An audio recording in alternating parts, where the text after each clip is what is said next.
இவர்தான் நம்ம ஹீரோ. இவன் சாதாரண மனிதன் இல்ல, புதுசா விஷயங்களை கண்டுபிடிக்க ஆசைப்படும் ஆர்வலன்.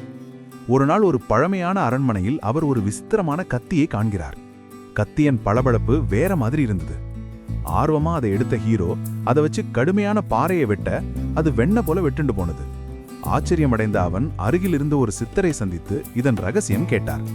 அந்த கத்தியை பார்த்து வியந்து போன சித்தர், இது ஒரு மந்திர கத்தி, இதுக்கு 2 கூர்மையான பக்கம் இருக்கு. ஒரு பக்கத்தை வச்சு உலகத்துல உள்ள எதை வேணும்னாலும் சுலபமா வெட்டலாம்.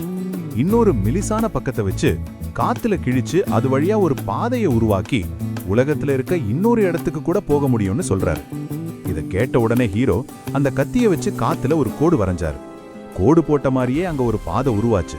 அந்த பாதை வழியா பார்க்கும்போது அவருக்கு இன்னொரு இடம் தெரிஞ்சது. அப்படியே அவர் வந்த இடம்தான். ஃபார்ம் ஃப்ரெஷ் மீட்ஸ், தினமும் ஃப்ரெஷ், எப்போதும் பெஸ்ட், மக்கள் நம்பிக்கையுடன் திரும்ப திரும்ப வரும் இடம். அவர் புரிந்து கொண்டார், இந்த கத்தி வெட்டுவதற்காக மட்டுமில்லை, மக்களை நல்ல தரமான உணவுக்கும் நம்பிக்கைக்கும் வழிகாட்டுவதற்கான. Farm fresh meats, we are live, we are fresh.